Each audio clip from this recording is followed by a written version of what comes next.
Bass.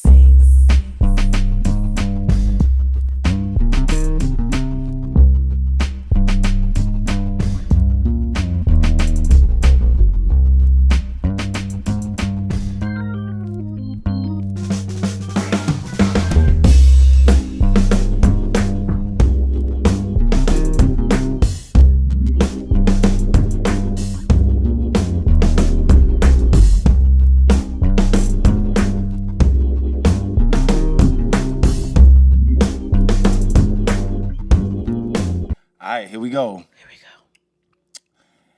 go. Dysfunctional Family, episode 51.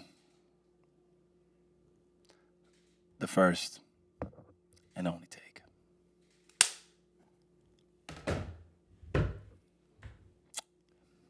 Welcome to episode 51. Welcome. I was welcoming you. Me. Yeah. I've been here. I know, but I want to always have a heart of hospitality and never take your presence for granted. Wow, So, thank you. welcome. Bienvenidos. Welcome to you. Thank you. Thank you También. very much. Oh, okay. Throw a little Spanish on there. You good? Beady beady bum bum. Wasabi. Yeah, I know Selena, my girl. La, da, da, da, da, da, da, da. This episode is brought to you by Free the Souls Clothing. FreeTheSoulsClothing.com for all of your liberated luxury. Sweaters, shirts, crew necks, hoodies, Caps. t-shirts, polos, caps, Beanies. beanies, Socks. socks, pins. FreeTheSoulsClothing.com. You feel me? A little promo in there. You know what I'm saying? Go. I want to go lay down. All right. Speaking of go lay down, this episode is also brought to you by Rest by Lynn. Listen, I'm right now holding one of the most comfortable pillows I have ever laid my head on. Ever. And I'm not saying this because this is a partnership. It's actually a partnership because I believe this is one of the most comfortable pillows I've ever laid on. Listen, hit up restbylynn.com. She's offering y'all a special discount only because y'all rocking with Dysfunctional Family. So go to restbylynn.com for all of your pillows. I'm talking She got pillows. neck pillows. Yeah, neck pillows She for got when you're couch flying. pillows. Couch pillows. She got floor pillows. Floor pillows. If you want to go on a picnic, the oversized jumbo joint. I mean, all the dope pillows pillows. galore. Y'all go to restbylynn.com. She has a special code just for you for tuning in. TFF15. All right? 15. That stands for Dysfunctional Family. So TFF15, and you're going to get 15% off any of your orders. All right? I'm telling you, go. This is some of the best pillows you'll ever get. And they beautiful, too. Beautiful. So many different Kente fabric. It's just beautiful. All right. Rest by Lynn. Hey, but yo, we here, episode 51. I think I'm gonna let you kick us off this one. Me? I'm so honored. Okay. I wasn't really ready for this. Nah, not really. It's crazy.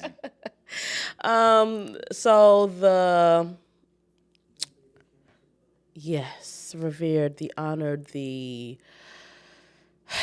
illustrious Bishop T.D. Jakes released a book recently.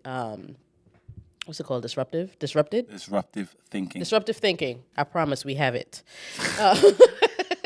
Disruptive thinking. T.D. Jakes just released this new book, and we were browsing through it, and there's a chapter in it called Being Married to a Disruptor. And of course, that immediately piqued our interest. And reading through that chapter, and he talks about, of course, his wife Sarita, and early in their marriage, how they struggled financially, they were still building ministry and just life. You know what I mean? Rough. They were building life. He got laid off from his job, and where the house that they were living in, there was a fire, or there wasn't a fireplace. I'm lying. They were sitting watching TV or something, and he was dreaming about, their future together, what their new home could possibly look like once they were in a more comfortable financial place. And he's like, a fireplace would look really good right here. And Sarita's like, you know what? Yeah, it would. Of course, just imagining down the line, we'll get a fireplace, God willing. And as soon as she agreed to the vision and said, you know what, the fireplace might look good here, He's like, all right, I'll be back. He leaves, goes and grabs some tools, and just starts hammering at the wall. Nah, Just starts boy, it's different. tearing the wall down. And Sarita's like, what are you doing? And he was like, he knew that if he didn't do it in that moment, he would never do it. He had to take the steps to creating this improved living space in order for them to build on the vision that he had and eventually get the fireplace, or the fireplace, of course being a microcosm for like this bigger vision of just like a better life, a better home, a more comfortable living space. So it really, it stuck out to me, and I was like, oof, Sarita, kudos to you for like, the man is nuts. He just start tearing down walls and we ain't got no money. That's what's standing out for me. You ain't got no money and you tearing walls down. So I was like, all right, Sarita. You gotta be the one to fix it. You see the vision in your husband. Shout outs. But it also led to me thinking that, us as a couple, we believe that healthy relationships should continually evolve. So it's important to know, as you're assessing like where you are in stages of life and stages of marriage and in preparation for your future together, it's important to know when you need to tear something down in your relationship, because we all have routines and habits and methods, practices of how we function as a family and just as a couple. But since we're not the same people we were 5-10 years ago, and we won't be the same people in 5 or 10 years from now, how do we assess and know when we need to tear things down that are no longer serving or benefiting our relationship? Just how do we figure that out? How do we know? Sound like you asking me, and I don't know the answer to that. Me I think when I no, but when I hear that anecdote, that story, great story by the way, but when I hear that story about that you just shared about TD Jakes and Sarita Jakes, I think the first thing that comes to mind for me is disruption never feels like the right time. You out the gate swinging. Dang, that's good. So I think that's the friction. That's the rub of being married to a disruptor. That is so good. The timing never feels like, oh yeah, this is a good time to go knock down these bricks and make a fireplace. It's always going to be like that. So that's so good. The tension that the person that may not be as much of a disruptor in terms of their personality style, or in terms of their leadership style, in terms of their parenting style, when they're not as much of a when they're not as much of a disruptor as their partner, to me, the tension is not so much the disruption, it's about the timing of disruption. It's really disruption because it comes at a time that doesn't feel like it's the right time. Completely inconvenient. So I think I say that to say there's a lot to process, and you have to be able to have a framework to filter how you embrace or accept their disruption through. Like you have to have some kind of framework that can't be disrupted. Yeah, okay. That you pass their disruptive thinking through. Because the thing about being with a disruptive person is that disruptive people always feel like their ideas are going to work. Yeah, like we have to do it now. Like it's now or never kind of situation. Right, and it's the good ones, the bad ones, the ones that are premature, the ones that are too late. Like someone that's a disruptive thinker, and we're using that term disruptive to sort of speak to the mind of a leader or a creator that kind of, when they get ignited by an idea, a vision, or dream, they go after it right away. Really impulsive. Yeah, so at times, right, the worst side of the disruptor is that it can feel impulsive. Entrepreneurs, pastors, leaders, speakers, even people that are just like ambitious, right? They'll up and leave a job, and it's like, hey, slow down. We got bills to pay. Where you going? We got bills to pay, and it's like, hey, are you leaving because you just feel some impulse that may be about your future, but not necessarily about your now? Like, what's your plan? You just leaving because you know this is not the place for you, or you leaving because you're going to tackle this idea that you have a plan for already? Exactly. So the disruptor is a tough person to be with, and I know I can say that. Because you're a disruptor. I'm a disruptor. I know that being a partner with me is weighty. because I know that I am always dreaming. I know that I'm always thinking about the next, and even in the now, I'm trying to figure out how the now fuels the next. Yeah. I'm never just doing the now just to do the now. The now is always fueling the next. And I think as a disruptor, I know that I'm tough to be with because I always have a new idea. And sometimes I don't give that idea enough time to process and say, is this a good time for this idea? Really? Or, I actually think you are very disruptive, but I think that you're not impulsive at all. I think I've had to learn that, though. So I think you're speaking to a me that's now. I think I've had to mature into that. I think you've always been a thinker. Like your ideas are always Flattered.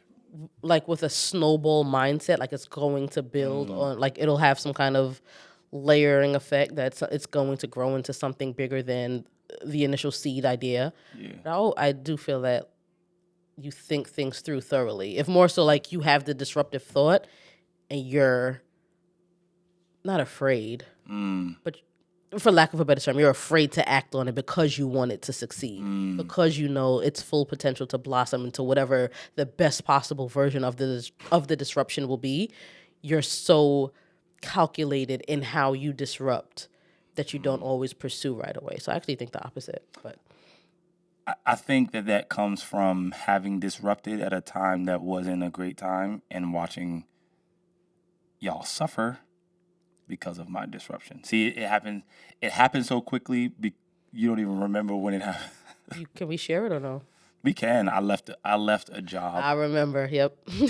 Thinking that something was about to happen for me, and then a door was about to open that did not happen. Yeah, I remember. And Ooh, I was pregnant. I left the job. You were pregnant, and we were months behind on rent. Yeah. And you may have been okay because you just knew it was going to work out. You don't know what I was going through on a daily basis as a man. And I don't know if it's gender based. I just think at the time I was the provider, so it's like financial provider. So I think this anxiety would hit anyone that is the primary financial provider, whether that be female or male. In our case, you were pregnant. You were not the primary financial provider, even though you were still working.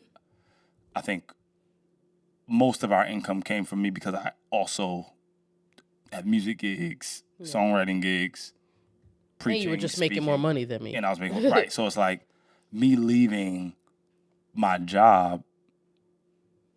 I just remember being behind on rent and every night, like having extreme levels of stress. Like, did my disruption hurt my family? So I think maybe I'm like traumatized by being in rental arrears and like never wanting to see y'all experience that again. So maybe that's why you see this snowball accumulated way of me being a disruptor, but I still think I'm still at heart a disruptor, right? Yeah, for sure. But here's what helps me though. I think certain things can't change in relationships. So even if you're a creative person, a visionary, a dreamer, always sparked with new ideas and new ways of being, I think certain things in a relationship cannot change. Like there's certain pillars that have to remain because those are the filters that you run your disruptive ideas through. Okay, yeah. So for instance, I think honesty cannot change. Yeah. If I'm always honest, then I can be a disruptor and say, hey, this is what I'm feeling. This is a dream I had, or this is a vision I had, or this is what I've been praying about. I don't know what to do with it, but I'm letting you know this is where I am. There's a possibility I might want to just up and move. And you're like, you can give me your feelings, but at least you're giving me your feelings based off of my honest heart. Yeah. So it's like if you're a disruptor, you also have to always know that honesty must remain a pillar in your relationship so that you're never disrupting and you're never disrupting in dishonesty. So it's like you're never starting a business on the low without your partner knowing. Hey, where's all our money going? Right. Oh, well, I'm going to get these materials for this thing I'm trying. Well, why did you tell me? You spent $2,000 already. Right. Or you're never dreaming about, I really, really want to get this new home. And it's like, I'm not telling you, unless like you have it like that and you just plan on surprising your spouse. But like other than that, like I'm not about to just do renovations in our home and not tell you.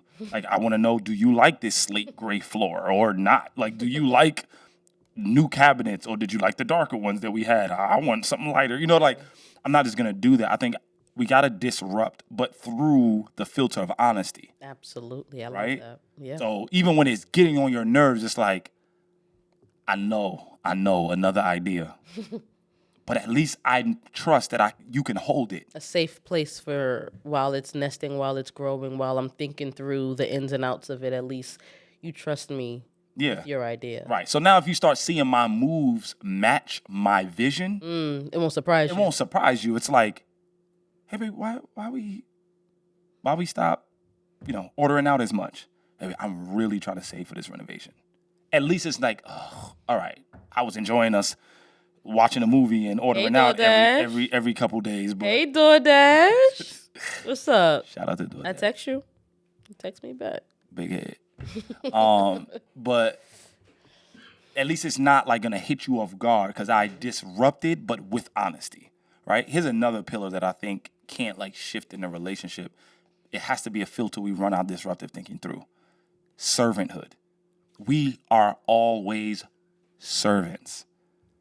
Like my life serves my wife. My life serves my children. My wife's life, I hope, seems like it is to me, unless she's a really good faker. Her life serves me. Her life serves my children. If we run our disruptive thinking through the framework and the filter of servanthood, I'll know whether or not I'm being disruptive because I want to serve you and my family at a higher capacity. Yeah. Do you get what I'm saying? Sure. So there are just certain things in your life that are disruptible and certain things that are not. And I think honesty and servanthood are like, they can never be disruptible. Right? Because if let's say, it's almost like if I use an example of like a house, right? Let's say honesty and servanthood are the house. They're the structure. We're living here. We're never going to move from here. Yeah. It's our dream home. We love it. We love living at Servanthood Boulevard, right? This is Servanthood Boulevard. This is cross street honesty. This is where we live, right? It doesn't mean inside we'll never get new cabinets. It doesn't mean we'll never switch out the appliances. It doesn't mean we'll never rip up the floors. It never means we'll never rip up the carpet. It never means we'll never do any renovations. It just means this is the space we live in, right? So even if I use like sex, right, for more mature and adult couples, cover the kids' ears. But like, let's use sex. If we're in an intimate relationship, right, we're married. Barring any severe, crippling, or debilitating injuries, the plan is we're going to always have sex as long as the Lord allows. That's never going to change. How we have sex can, though. What foreplay looks like for you at 45 might look different for you at 30. What gets you in the mood when we turn 55 might be different from what I could do when we were 31. So what leads up to it? Hey, maybe the bones might get a little weaker. The positions might change when we get, 50-something years old. But I don't like the bones. but sex is, that's not, we ain't stopping that. It's disruptible, right? So like I see servanthood and honesty those same ways. It's like those can't change. How I renovate in the house of servanthood or in the house of honesty is sort of how I disrupt. It's like I got to get us some new furniture. And the new furniture might look like Tearing some walls down. Yeah, I love that. It might look like something else. You know what I'm saying? So I know I talked long, but Oh, that's good. I hope that that's helpful. Yeah, and I think building on the idea of servanthood, if you are a disruptor, something you have to consider is that, which you kind of touched on a little bit, is does the disruption serve both of you? Is the disruption feeding only your own visions, your own personal desires, your personal dreams and aspirations, and it's really like selfish ambition? Because you can't think for yourself when you have a family, when you're in a relationship, when you have, children may be involved. You can't disrupt things that impact those around you. You know what I mean? So make sure that whatever disruption you're seeking after benefits the family as a whole, even if it is like your vision. So for instance, right at the height of the pandemic, we're not big junk heads, but we enjoy like cookies, right? One of our favorite cookies being Oreos. So I don't remember how we found them, but Back to Nature is a plant-based cookie brand. And we were all trying to be healthier with COVID going around. And we were trying to make better options. We're not giving up cookies, but is there a healthier cookie option? We started eating more fruits. And this really came from like you doing your own research. And God forbid if we do, get infected with COVID, how can we at least bounce back faster? Or how can we prevent ourselves from getting it? So we really looked into eating healthier.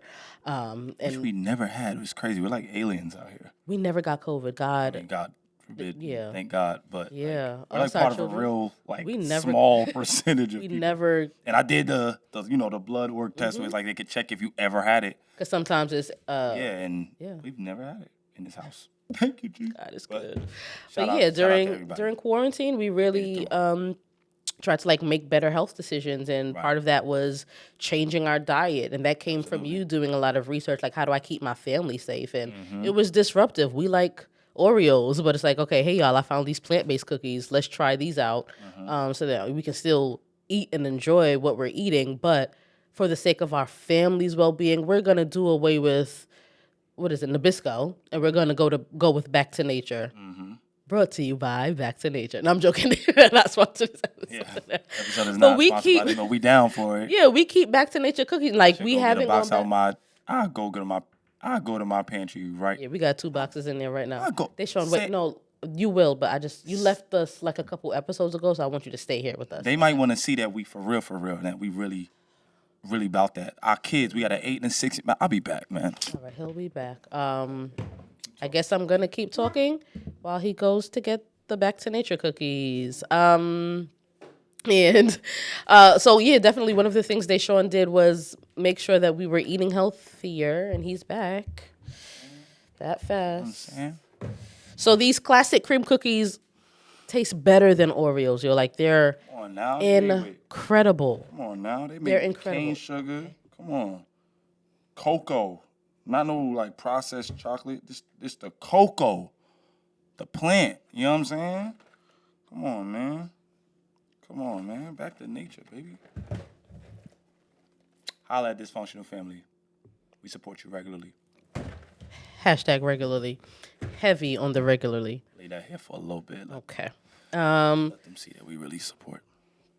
So let me land the plane here. Yeah. So I say all that to Diet was say disruptive. Yep. our diet was disrupted, but it was for the sake of our family. It wasn't just for the sake of like inconvenience. Hey, y'all, we're not eating this no more. But hey, we don't want to get COVID. Let's see how we can figure things out to make sure that we're making this decision that's not just gonna like keep us through COVID, but it's been 4 years already, 3-4 years, and we don't feel no ways tied. We ain't going back to Oreos. You know what I mean? So the disruption benefited us. It wasn't like a self-serving decision. Yeah, that's a good example. I didn't even think about me shifting our diet during the pandemic as like a disruption, but it really was, because it's like, hey, daddy, mommy, why are we not? Yeah, the girls definitely asked.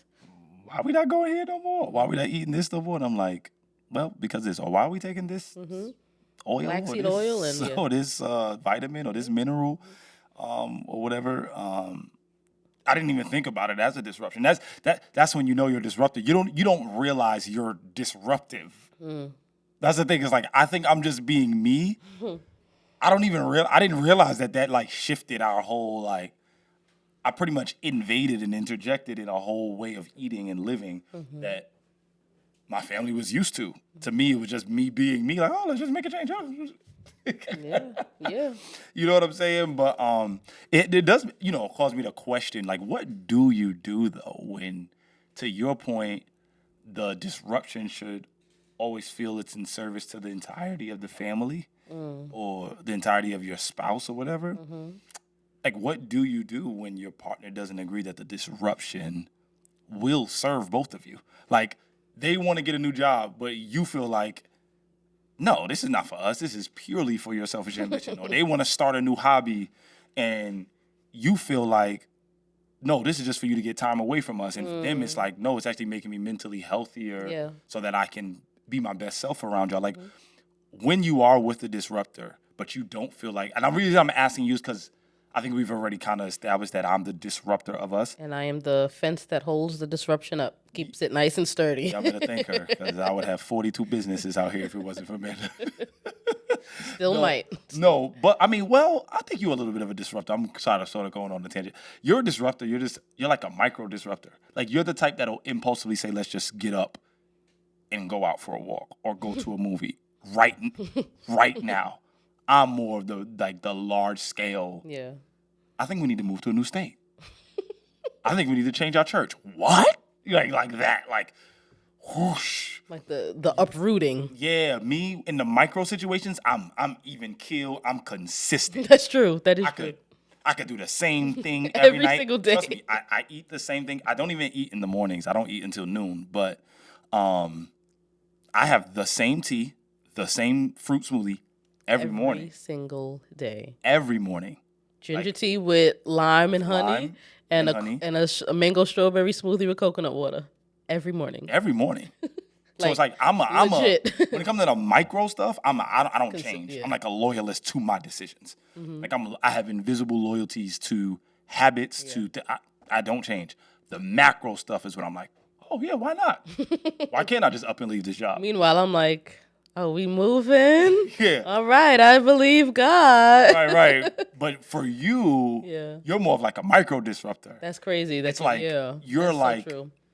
you're the type that'll be the reason we spontaneously decide to order out when I knew we had a dinner schedule. Mm-hmm. It's like, hey, That's crazy. That's so true. we had a dinner schedule, bro. Like, Yeah, that's so true. you know what I'm saying? But to answer your question, I think Yeah. So let's reground them in the question yeah. real quick. So, like, what do you do when your spouse? I'm gonna put the back to nature. I'm gonna put these away. But I just want y'all to know we support. This ain't just for this. you're not episode. getting up to put them away, right? This is You just regular. gonna- No, I'm gonna just okay. put them right here. I'm back. Okay, go ahead. I think Yeah, what do you do? if you're with someone who doesn't agree that the disruption is going to serve both of you, Mm-hmm. is what you have to do. What I would do is give them a chance to disrupt. Just give them a chance, because you might share an idea with me that I don't have the full scope of. You know what I'm saying? Like, it's your vision, it's your baby, it's your idea, and I may not be able to see all the ins and outs of it and all of the pieces to the puzzle for the disruption to work. So it may not make sense to me. It's your vision, it's your baby, it's your disruption. So it may not make sense to me, but at least I trust the man that you are. So I'm going to give you a chance to disrupt. If it fails, it fails. But at least I gave you the space to explore the disruption and explore the idea of what could happen. So I think like you just that. got to give it a chance. Give him a chance.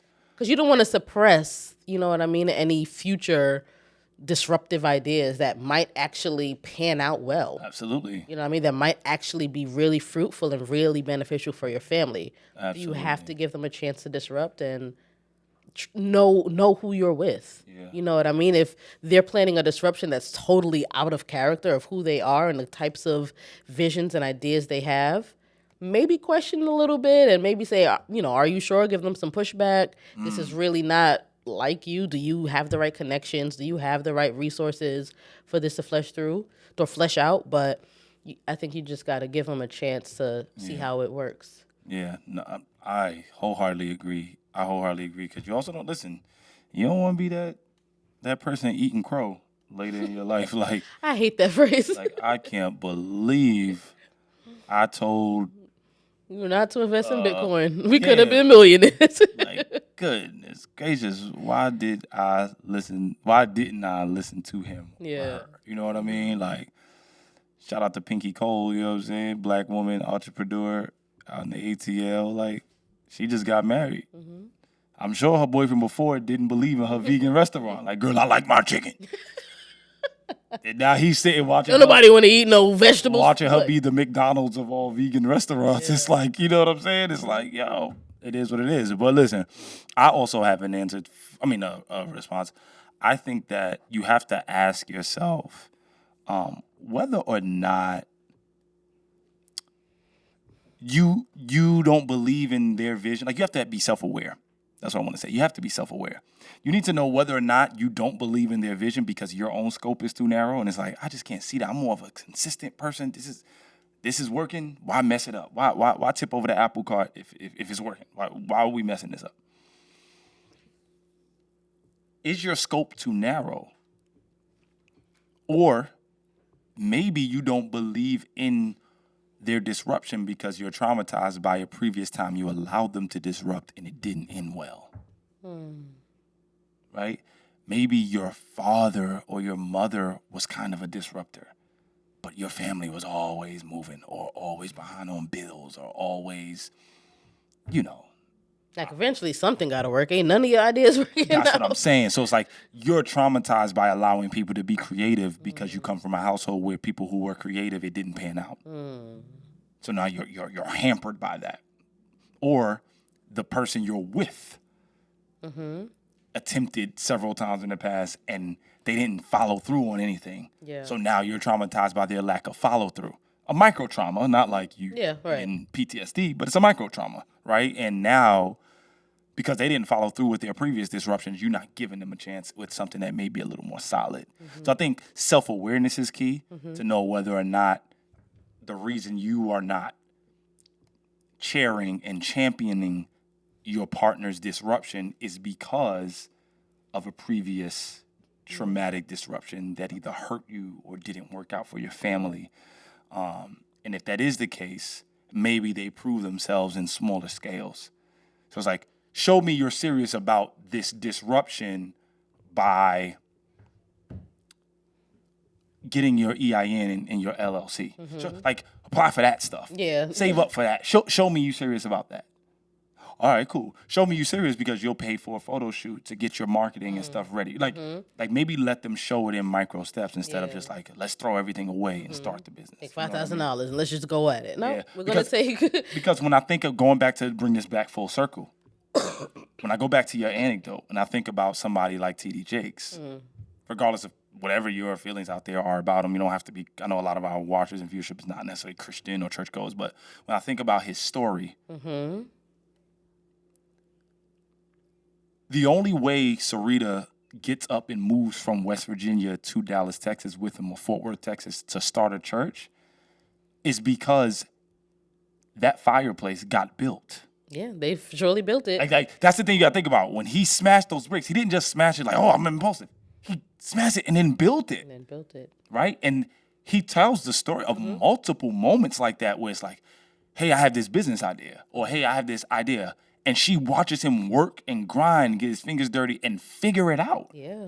So now when he says, God told me to move to Fort Worth, Texas. She can trust the disruption. She's like, listen, we have the disruption. You've improved the quality of our lives. Let's roll with it. Yeah. So I think if you are a disruptor, male, female, I know this can come off like we're like making this binary about men being disruptors, women not. But male, female, if you are a disruptor, you got to show follow through in your smaller micro disruptions so that when you have this bigger idea, this bigger project, this bigger vision, you get the full-hearted support of your partner. I love it. Yeah, that's good. This is good. Wow. All right. That was a little sloppy because you was hitting the mic, but pause. But handshake, for those that are just listening, not watching, the handshake went a little awry, but... And I'm sure this is not a blanket statement. There are some nuance. There's some nuance to it, but I guess the key takeaway here is if you have a disruptive idea, a few things you want to make sure of before pursuing it is make sure that it's benefiting your family and it's not just self-serving, and make sure that you've proven yourself worthy of causing disruption to your family. And can I clarify something? Sure.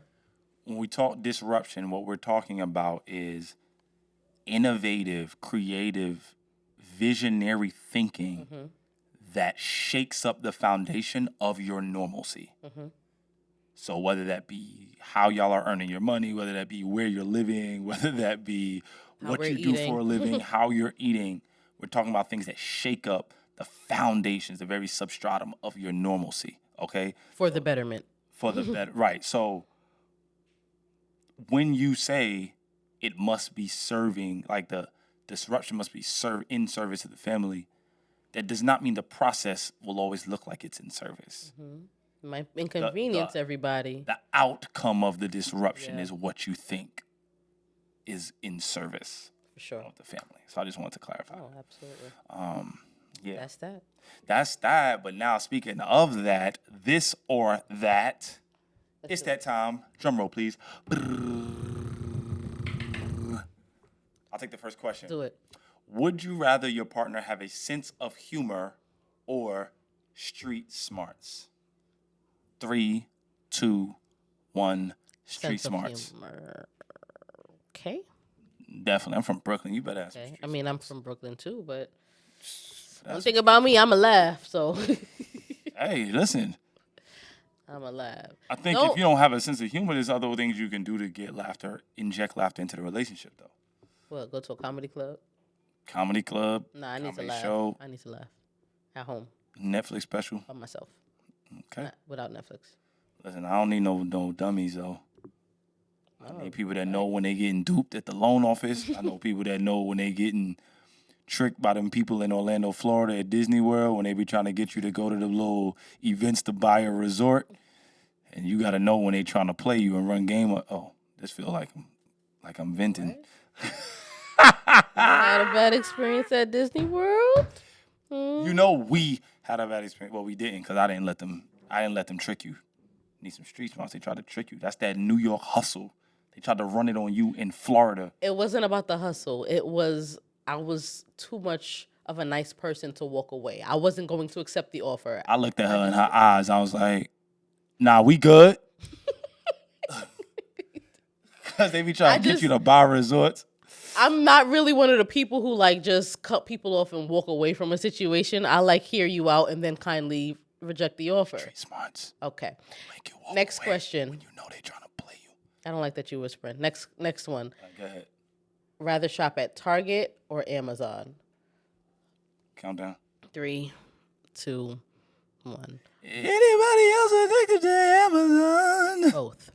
I can't pick.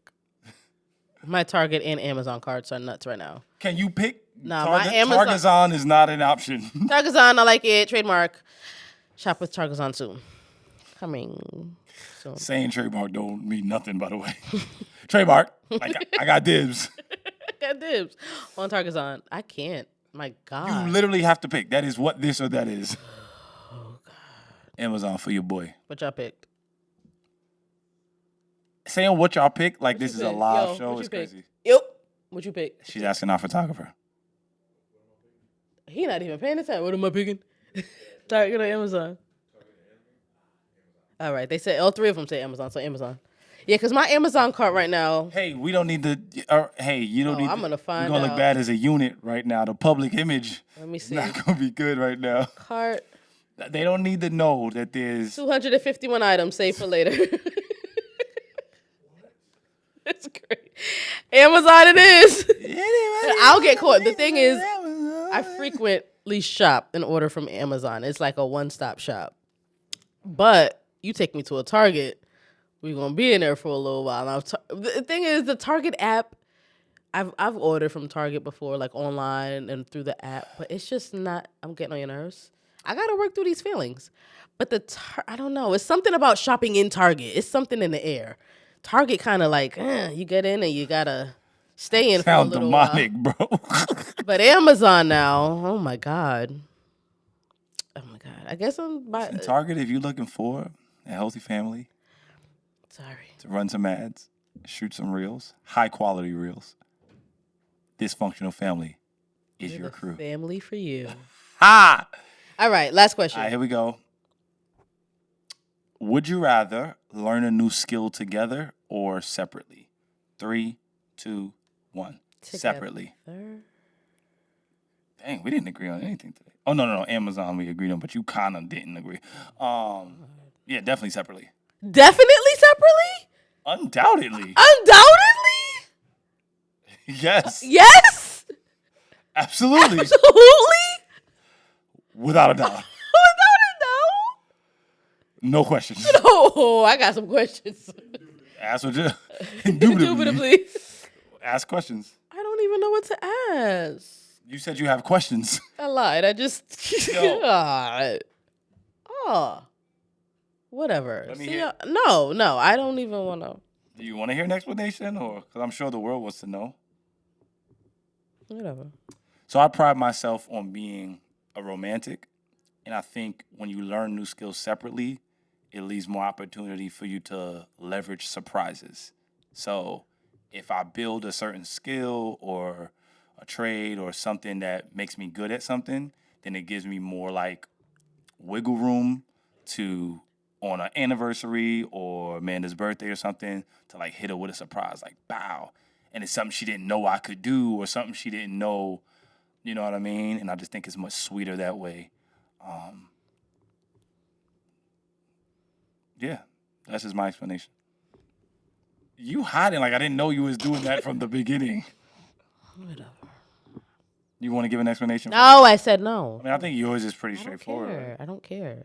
So then give them my explanation since you know everything. I assume. Whatever. So, you know what happened when you assume. Okay, so then why don't you tell us? No, I have nothing to say. So does my explanation not? Whatever. I don't even stupid care. You don't care until you get some wild surprise. You're like, that was so sweet that you did this. Do y'all hear our cameraman sipping his tea? No, that minding freshly his business? squozen lemonade. It's really lemonade, but he's doing it with the sipping my tea face. I'm gonna mind my business and stay out of this. We'll talk about this later. Thank y'all We don't for need watching. to talk about it later. Thank you for watching another episode of Dysfunctional Family Podcast. Don't forget to like, subscribe, and share and download. Does my explanation not I have any said value or stupid merit yes with you? already. So why is it stupid? Yes. Because you don't want to spend time with me. That's what you interpreted? You'd rather be by yourself. Yo, it's crazy. Men and women really think differently. It's wild. Even after my explanation, that's what you interpreted. That's wild. I feel like we have so many moments that we spend time together. Yeah, justify it all you want. Just say bye to them. Justify sounds like I need to make an excuse. I'm not justifying. I'm supporting my claim Okay. with valid art. Here's the thing. You still here, so I've been doing things that make you happy. So some of these skills that I've developed and learned without you that I've been able to use, leverage, and surprise you with, like writing songs. I didn't learn that with you, but there have been sweet anniversaries where you've gotten songs, verses, written, made, curated. By who? Me. That you were, oh, that's so sweet. That's so nice. So sometimes separately is cool. But it's without a doubt, absolutely, yes, indubitably. Are you crazy? Yes, a million times, every day, yes. Yes. Okay. We'll catch y'all for episode. Now, there are some skills like that we definitely. Okay, we'll talk can about learn it later. together. But like surprising you with a little meal, Okay, could we just say bye? chefed up, and learn a little recipe on the side. Like, come on, you be liking that stuff. That's what you know what I'm saying? I said bye already, so That's I'm just what waiting. you know what I'm saying? You open, you know what I'm saying? They get you. You gonna say bye? Let me know if y'all agree with me. I feel like my answer is pretty sweet, and she's trying to make it seem like I am a mean person. So y'all let me know. Mean person? Yeah. Okay. Say bye so you can. Literally a million times every day. Like, that's how I said it. What does it sound like? All right, well, our kids are trapped in the room Wait a minute. watching their tablets, trying to keep it down. Gotta let them loose. Mommy and daddy are done. So we going to let my kids loose.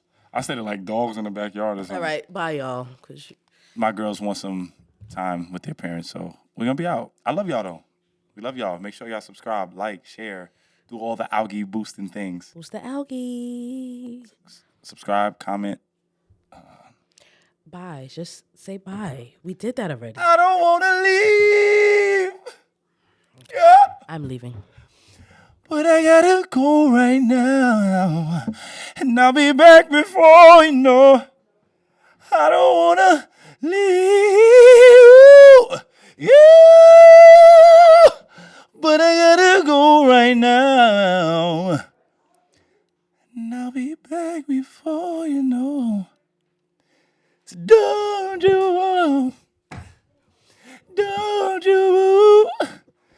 'cause I'm coming right back to you. Don't you change your position. TFF, I'm on a mission. It's in you. I don't even know if those are the words. Yeah. Shout out to Trigger. Well, not really. He's been in a lot of trouble recently, but yeah. I'll see y'all later.